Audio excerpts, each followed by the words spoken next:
You either die a hero or you live long enough to see yourself become the villain. You probably know that quote.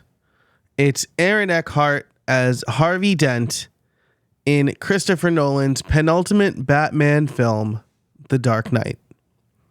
Since the film's release in 2008, that quote has been referenced and misappropriated to fit situations because, well, let's be honest. It's a cool quote. Well, you can add another reference to the pile because it's the first quote that came to mind when I thought about the prolific podcaster Matt Medeiros. You either podfade or you podcast long enough to try every format. Matt has certainly been around the block. He had perhaps the first popular WordPress business podcast, The Matt Report. He has a short-form news podcast called The WP Minute. And finally, he has a locally focused podcast called We Are Here, celebrating businesses in South Coast, Massachusetts. And now he hosts The Breakdown, a podcast by the popular Forms plugin Gravity Forms for Gravity Forms users and web builders. Even though podcasting has been around for a while, most brands are just now coming around to their importance as part of a greater content strategy. I wanted to capture the breakdown story as it was starting. It's easy to say after it's worked that it was the right decision. But we're still at the point where Matt and the Gravity Forms team are experimenting. And that's a great thing for brands and podcasters alike to see. So in this episode, look for these top takeaways. No matter how many downloads your podcast gets, it can be an integral part of your overall content strategy. Create case studies from interviews you publish on your podcast, whether you're a brand or a solopreneur. And be open to experiments. You never know what will resonate with your audience. Welcome to Podcast Workflows, where you get daily tips to improve your process, grow your show, and maybe even make some money. Each week, I also do a dive into the process of the world's most successful podcasters and reveal their tools, processes, and systems to help you simplify the production of your own show and reclaim hours in your day. You can improve your own podcast production process by seeing how the pros do it. I'm your host, Joe Casabona, and it's Wednesday, which means we're doing a deep dive. We are breaking down the breakdown, a grand experiment in branded podcasts. So first, let's talk about what Breakdown is about. The official description of Breakdown is this: discover new WordPress opportunities through stories told using Gravity Forms. WordPress developers and agency owners rely on Gravity Forms to solve complex problems for their clients. Breakdown explores their stories to extract the most useful lessons for our listeners. It's super clear as a mission statement, and it states their target audience and how the podcast serves that audience. But when I spoke to Matt, he also gave the hopeful description: to educate and entertain. This is a problem Matt has thought a lot about, in fact, as someone with multiple podcasts in the business niche. You used to be able to publish a straight interview and people would listen. But podcasting has evolved. There are plenty of great podcasts out there, and if you want to compete, you need to tell a good story. But Matt's aware of another difficulty: the push and pull between his goal and the goal of every branded podcast: return on investment, or ROI. But why should brands have a podcast in the first place? Matt was hired as the WordPress evangelist and community leader for Gravity Forms. This can mean a lot of things to a lot of people. In fact, I am the evangelist for the popular podcast platform, rss.com. So here's how Matt puts it in his bio. Quote, in his role at Gravity Forms, Matt creates written, audio, and video content to help WordPress power users understand the Gravity Forms plugin and ecosystem more deeply. Let's focus in on one part of that. Audio content to help WordPress power users understand Gravity Forms more deeply. Measuring ROI, however, is super hard for a branded podcast. If you sell sponsorship, it's pretty easy. If you sell a membership, likewise. The more sponsorships you sell or the more memberships you sell, the more return you're getting on your investment. Selling your products or services is a little harder, but doable. You can associate sales to a podcast-specific coupon code or have URLs in the show notes that you can reasonably associate with a podcast and make an educated guess as to how well you're doing. But with a branded podcast, there needs to be balance. You cannot spend the entire time hawking your product. No one wants to listen to an infomercial. But at the same time, you need to weave your brand or your brand's mission into the content. Gravity Forms had a previous podcast called Input, and while I enjoyed it, they interviewed the lead singer of one of my favorite bands, it was sometimes hard to see the connection to the brand. And podcasting for the sake of podcasting is a great hobby, but it's not great for a brand's mission. That's why I'm always preaching the importance of a good mission statement for your podcast. So we must go back to Matt's mission with the show. Educate and entertain. The entertain part is to keep people listening. The educate part is to keep people informed. We'll get into their format later, but first I want to lay out how Matt believes Gravity Forms can benefit from a branded podcast. He believes that they can benefit from having a podcast so much that he's essentially made it part of his job. Here's why. Number one, brand awareness and recognition. Matt knows that having a branded podcast will help more people discover Gravity Forms and recognize the company and the mission. This is especially important for Gravity Forms for a little bit of historical data here because Gravity Forms is one of, if not the first premium forms plugin for WordPress. They've been around for a long time, but since their inception, competition has gotten stiff, and Gravity Forms needs to try to remain ahead of the pack, and recognizing the company and its mission is part of that.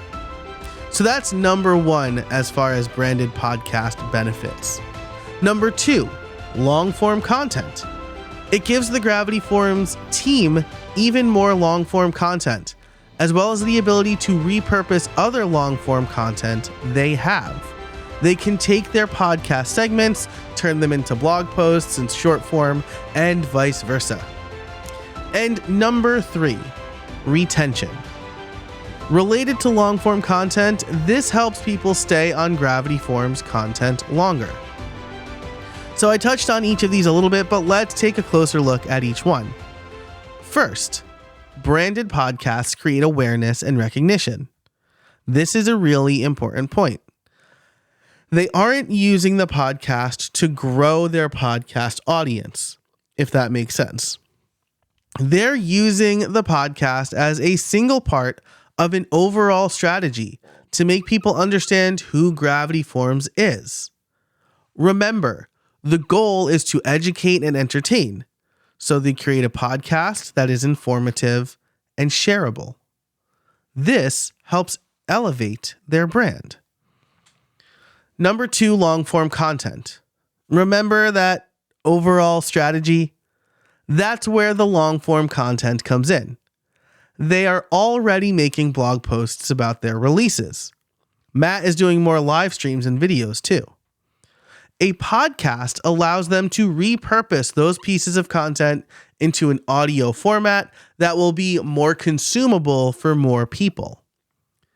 But they're also creating a new piece of content, an interview with someone from their community.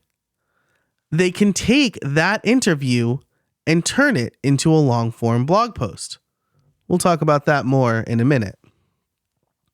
And finally, user retention. On that same token, long-form content retains users. They have a strong presence on short-form platforms like TikTok. But platforms like that, as well as YouTube, are more concerned about keeping users on the platform. With a branded podcast and other long-form content like blog posts, you can retain users by keeping them on your own content longer and potentially capturing them better by getting them on your mailing list. So here's your first takeaway. No matter how many downloads your podcast gets, it can be an integral part of your overall content strategy. Now let's talk about how their format contributes to their mission. The podcast has several segments. Some banter between Matt and Dustin, another member of the Gravity Forms team. Then they do updates from Gravity Forms and what's coming down the pike. They do an interview with a Gravity Forms user, developer, or partner. They look at what content to look for next from Gravity Forms.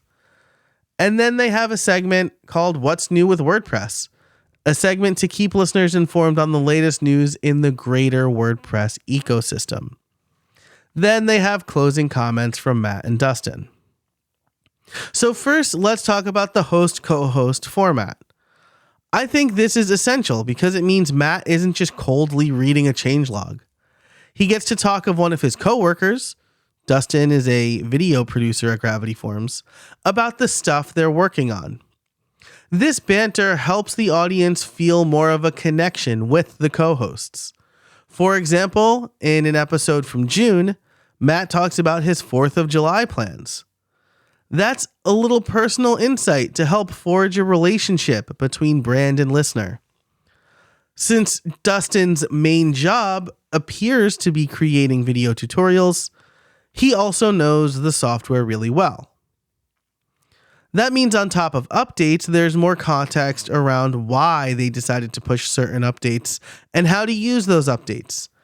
In that same June episode, they talked not only about the new turnstile feature, but why it's better than the alternative, which is CAPTCHA. Educate and entertain. Subsequently, they move into an interview between Matt and someone from their community. I want to dive deeper into this in a minute, but for now I'll say it's always good for brands to highlight the people using their products for cool stuff. Then they close out with more news and updates. What to look for next from Gravity Forms and the content team, and updates about the greater WordPress ecosystem. The latter is super helpful for this podcast audience in particular, because if they're creating WordPress sites, they'll want to know how changes to WordPress will affect them. Each of these segments serves a purpose that relates back to their mission statement to help WordPress developers and agency owners that rely on Gravity Forms, as well as hit the show's goals. Brand awareness and recognition with the updates to the platform and content they're making. Long-form content by creating a 30-minute audio show, and retention by keeping listeners engaged with their content instead of relying on an algorithm. But there's another strong argument for brands to format their shows the way Breakdown does, especially when it comes to interviews. Pat Flynn often says people love hearing the sound of their name. Public interviews with customers allow your users to hear their name in your content. On that same token, you want to find more customers by looking for similar users. You want that lookalike audience. By highlighting your customers on your podcast and teaching a bigger audience how those people are using your products, you're doing two things. You're saying, hey, look at how this person just like you uses our stuff. And you're helping listeners generate ideas. Maybe the customer being interviewed does something that doesn't exactly apply to you, but they may spark an idea to help solve a problem you encounter. That makes these interviews prime content for case studies. Gravity Forms can take the audio, transcribe it, and turn it into a narrative for their blog. Case studies are great content, and you're basically getting the content for free when you interview customers on your podcast. Leverage that as a way to create social proof, demonstrate your expertise, and teach your potential customers about your product. Takeaway number 2. Create case studies from interviews you publish on your podcast, whether you're a brand or a solopreneur. Because they're in the early days of the podcast, they're still finding their sea legs. Or I guess they're still making their gravitational adjustments. Matt knows this and is using it as a time to experiment. It's part of the reason that they are a fortnightly podcast. The every 2 weeks cadence allows them to spend time on each episode without feeling like an informational fire hose or a week of boring updates. Bug fixes and improvements neither educates nor entertains all of the major companies who update their apps on iOS. It also allows him to drop a bonus episode on off weeks if he'd like to. And he's already done it a couple of times. Once with a webinar, and once with their 101 live stream. By making these events available in the feed, Gravity Forms is making Breakdown the source for all of their helpful content. It also allows them to see if a weekly format is something that they should explore, and if there's an opportunity for similar audio-first content in the future. By creating segments, there's another opportunity. Break those segments up into separate, dedicated shows. Matt mentioned he created segments in the first place because he knows his audience might be interested in different things. Many will likely want to know what's new, but won't care about the interviews. Some will be searching for new ideas, so the interviews are important. He mentioned that he's working with a podcast producer now to make the transitions between segments even better. By creating the narrative and moving the listeners along from segment to segment, it will ensure more people stick around for more of the show. The audio engineering for certain shows can be a difference maker. The difference maker. If the segments work together to create a 3-act story, it can take the podcast to the next level. The last bit he's experimenting with is dynamic CTAs. Presently, the primary CTA is subscribed to the podcast. But the team also travels to various WordPress-related events. When this happens, they add a dynamic pre-roll clip to each episode using Transistor, telling people to find them and say hello. So, your third takeaway. Be open to experiments. You never know what will resonate with your audience. Now, before we get into how you can leverage these lessons, I want to point something else out. This is a mostly manual process for Matt at the moment. I'm a big proponent of understanding your process before you try to automate, and it looks like Matt feels the same way. Even though he's been podcasting for over 10 years, he knows this endeavor is different. It's for a brand. There are more stakeholders. And the landscape has changed since he started. As a result, he's been doing most of the production himself. He edits in Descript before moving it to Hindenburg for sound design.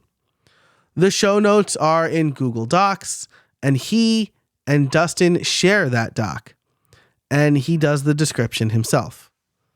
Matt also publishes the episodes and creates the audiograms in Descript for sharing on social media. Note, he does not record video at all, so this is a simple static image with moving text and a waveform. As they move forward with the show, Matt has 2 goals. 1 is to improve the quality, which is why he started working with a producer, and 2, get feedback from listeners. The experiments are the small bets that will improve the manual process over time and hopefully increase the ROI for the brand.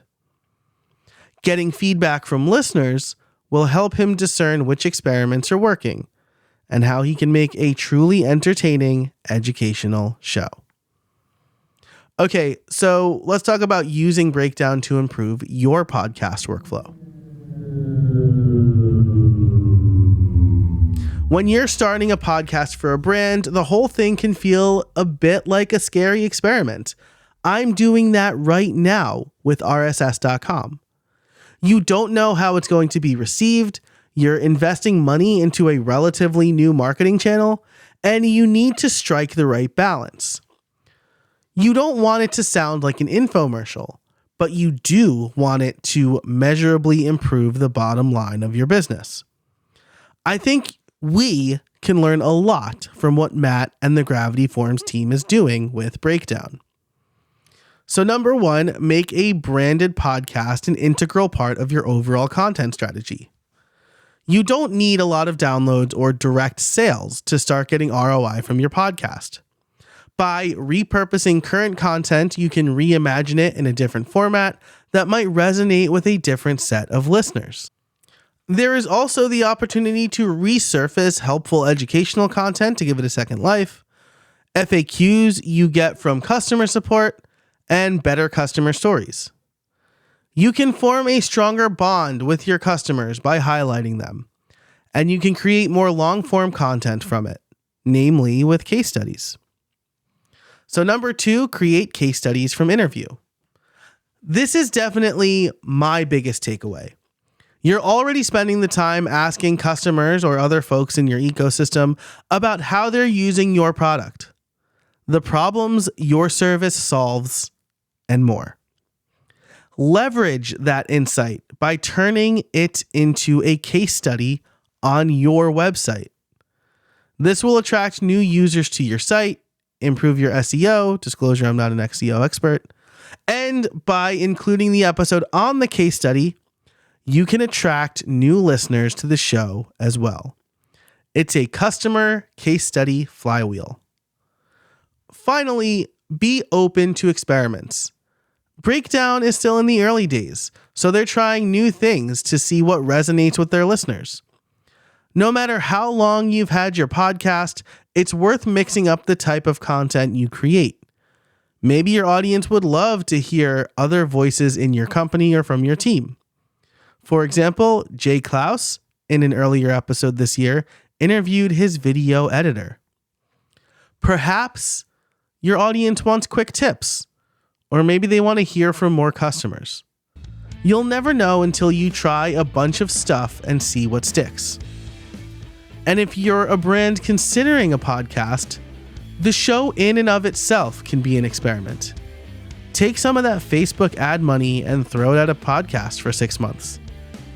You might find that it's a much better lead generator for you at a much better price. But that's it for this episode. If you want to read the full article, you can head over to podcastworkflows.com or find the link in the description for this episode. If you want to get in touch, you can find me at jcasabona on X, formerly Twitter, Threads, and pretty much every other social network. But that's it for this episode. Thanks so much for listening, and I can't wait to see what you make.